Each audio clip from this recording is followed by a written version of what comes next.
روزتان بخیر تماشابینان ارجمند. امروز سه‌شنبه 25 آگوست است و این برنامه خبری و تحلیل اخبار آزادی که از استودیوی مرکزی رادیو آزادی شهر پراگ تقدیمتان می شود. در 15 دقیقه شما را با تحولات اخیر در تاجیکستان و منطقه شناس میکنیم. موضوع اساسی این نشر از این قرار است.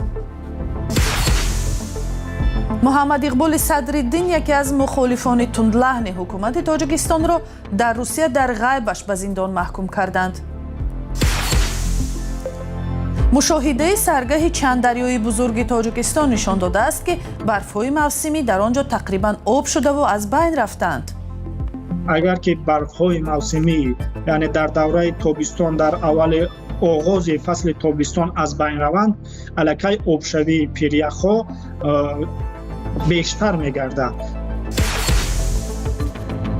تاجیکستان می‌خواهد اقتصادش هر چیز زودتر رقمی و یا پیشرفته شود، ولی آیا رسیدن به این هدف در طول 4 سال تعیین شده امکان پذیر است؟ یک منعقد تندلحن حکومت تاجیکستان را در روسیه به 21 سال زندان محکوم کرده به جستجوی بین المللی دادند. محمد اقبال صدرالدین مدیر پایگاه اصلاح و رهبر حرکت اصلاحات خواهان تاجیکستان در خارجه روز 25 آگوست به رادیو آزادی گفت که حکم دادگاه نظامی مسکو در غیبش صادر شده به برنامه و صحبت‌های او درباره جنگ روسیه در اوکراین پیوند دارد. یافته‌های رادیو آزادی نشان داد که حکم محمد اقبال صدرالدین هنوز ماه اپریل امسال صادر شده است. کمیته تفتیشات روسیه پیشتر در بیانیه گفته است محمد اقبال صدرالدین در سالهای 2022-2026 در یوتیوب نوارهای گذاشته است که دارای معلومات ضد فدراسیون روسیه، شهروندان و نهادهای دولتی آن بودند. در یک سال آخر این نماینده دوم گروه‌های مخالف حکومت تاجیکستان در خارج است که روسیه برای اظهار نظرهایش درباره جنگ در اوکراین غایبانه به سالهای دراز زندان محکوم کرده است. پیشتر دادگاه بسمن شهر مسکو شراف‌الدین گدایف رهبر جنبش اصلاحات و رشد تاجیکستان را برای پهن کردن خبرهای گویا دروغ درباره ارتش روسیه و جنگ این کشور در اوکراین 8.5 سال از آزادی محروم نمود، هرچند خود گدایف این اتهامات را به اساس می‌نامد.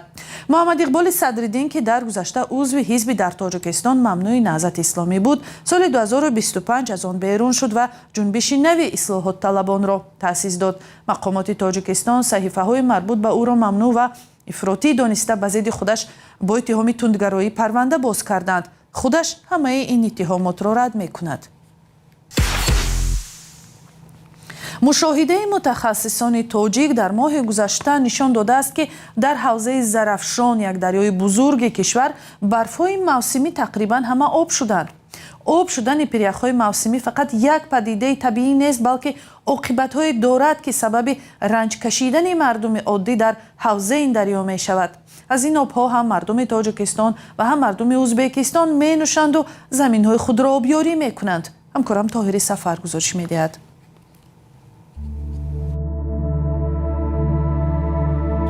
یکی از حوزه‌های رودخانه زرافشان که میلیون‌ها نفر از مردم تاجیکستان و ازبکستان از آبیان می‌نوشند و کشتزارهایشان را آبیاری می‌کنند. عکس‌ها از اداره آب و هواشناسی تاجیکستان است که متخصصانش ذخیره‌های برف در سرگه بعضی از قسمت‌های زرافشان را با چرخبال مشاهده کردند.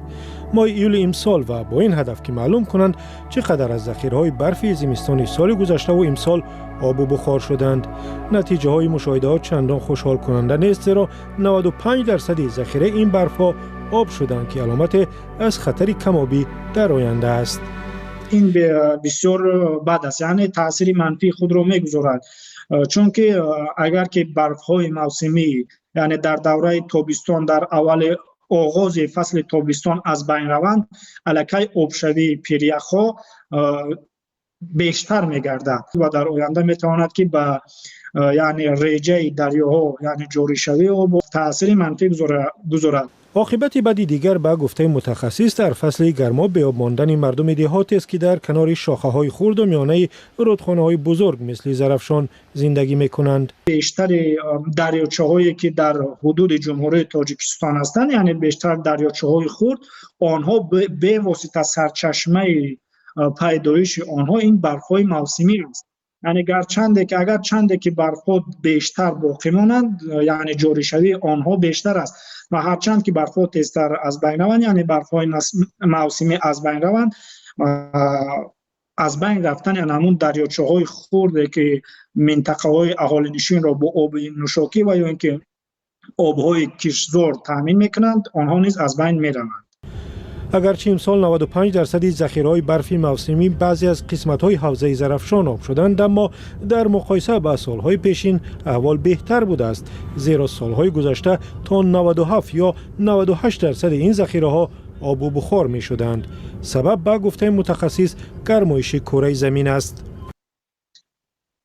باید قید نمود که طی سال‌های اخیر در تمام جمهوری تاجیکستان بلکه در خود جهان تغییریابی اقلیم به واسطه مشاهده می‌گردد. از جمله در جمهوری تاجیکستان نیز تاثیر آن به واسطه رسیده ایستاده است.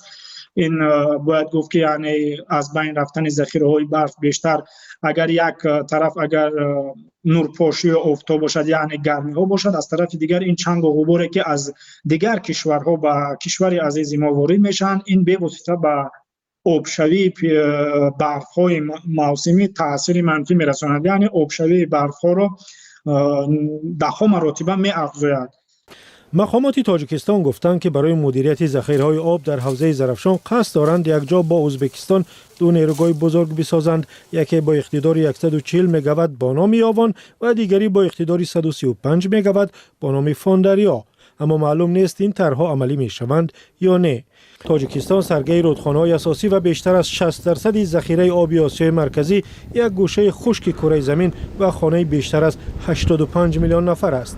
10 میلیون نفر آنها و کشورهای عظیم ازبکستان و قزاقستان و ترکمنستان از همان آبهای کوهساران تاجیکستان بهره میبرند. متخصصان میگویند اگر آبشوی با سرعت برف و پیریخاب به همین منوال ادامه کند، خطر بی آب ماندن نسل‌های آینده در سراسر آسیای مرکزی زیادتر می شود.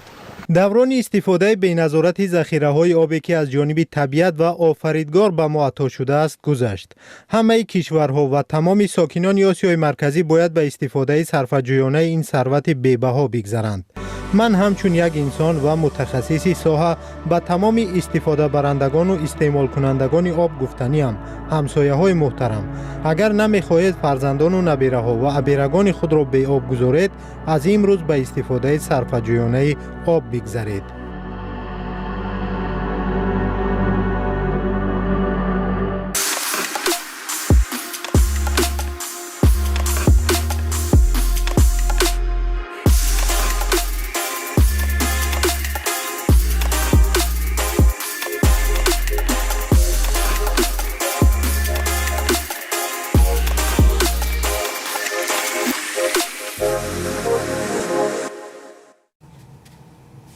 در تاجیکستان ماه آینده یک همایش بین المللی تاچ تک 2026 برگزار می شود که به موضوع رشد و گذریش به فناوری های رقمی اختصاص داده شده است.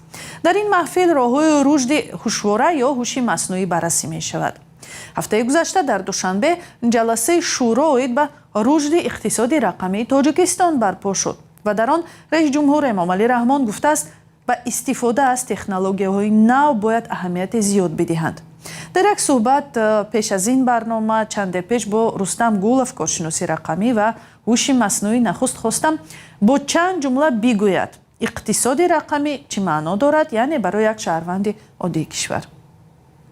در عموم اگر ساده‌تر کرده گیم، این وقتی که تمام مناسبت‌های اقتصادی به طور رقمی صورت می‌گیرند و در اینجا نه فقط داد و گرفت و خرید و فروش در نظر داشته میشد، بلکه این چنین وقتی که مناسبت‌ها با خدمترسانی دولتی علاقمند است. شما وقتی که انداز می‌سپارید یا که یگان باج دولتی می‌سپارید یا که یگان گیم چی بود یگان حجت گرفته می‌خواهید از مقامات دولتی و همه این در عموم وقتی که اقتصاد میگن، خصوصا وقتی گپ در سر ماکرو اقتصاد میرود، گپ در سر همه همین یک گیم اینفراستراکچور میرود که وقتی که شما تمام مناسبت هایتان رو به طور رقمی میتوانید که عملی کنید.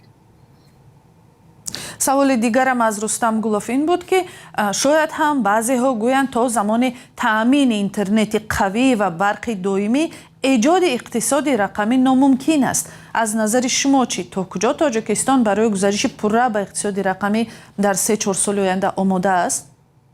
نه، گپ در سر آن نیست که در همه جا باید برق باشه، در همه جا باید که اینترنت باشد. البته که این دو عامل هست که خیلی مهمند برای جاری کردن اقتصاد رقمی، لیکن در عموم شینه منتظر شویم که کی 100% همه با اینترنت دسترسی پیدا میکند و در همه جا برق میشود. البته که در کار نیست. ما باید که از همان شرایط موجوده ثمرناک استفاده برده این کار رو شروع کنیم و اون کاری که رفته است فکر میکنم سری وقتی است. حاجت منتظر شدن که در همه جا برق و اینترنت میشود نیست.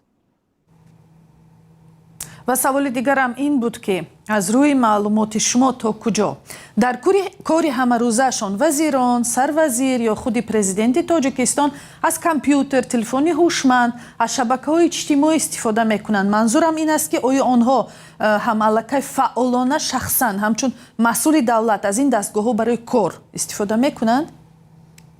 اینجا گپ در سر باز هم استفاده بردن این یا آن رهبر از کامپیوتر نیست. گپ در سر این تماما نمیرود. گپ در سر رقمی کنانی خودی مناسبت هایی که با شهروندان علاقمند هست در آنجا باید که استفاده شد. یعنی وقتی که کامپیوتر را رهبری کارخانه استفاده میبرد یا نه، این عامل حل کننده نیست. عامل حل کننده آن است که آیا همان نظام الکترونیکی رقمی که میسازند برای من همچون شهروند فهمو هست یا نه، آسان است استفاده بردن یا نه، یگان مانع زیاده نیست که من همون استفاده بردن آغاز کنم. برای من فکر میکنم اینجا ما نباید از نقطه نظری آن که راهبری فلان مقامات کامپیوتر دارد یا که ندارد استفاده میبرد از این نقطه نظر کنیم، چون که وظیفه وی در سر کامپیوتر شیشتن یا که تلفن بازی کردن نیست. وظیفه وی راهبری کردن جریان های کاری است و اینجا ما باید بسیارتر در سر سواد رقمی اهالی صحبت کنیم و گپ زنیم و فکر کنیم. و یکی از تا جایی که من خبر دارم، یکی از همان سمت هایی که در اونجا تاکید شده بود از شروع گذشته، یعنی بلند برداشتنی سواد رقمی و در اونجا حتی وزارت معارف نیز وظیفه گذاری شده است در همین وزارت که سواد رقمی اهالی را بلند برداشتن در کار است و این چیز عامل مهمتر است. تشکر. رستم گلوف، کارشناسی رقمی و هوش مصنوعی هم صحبت ما بود. صحبت مفصلی او به زودی در وبسایت azadi.org نشر می شود.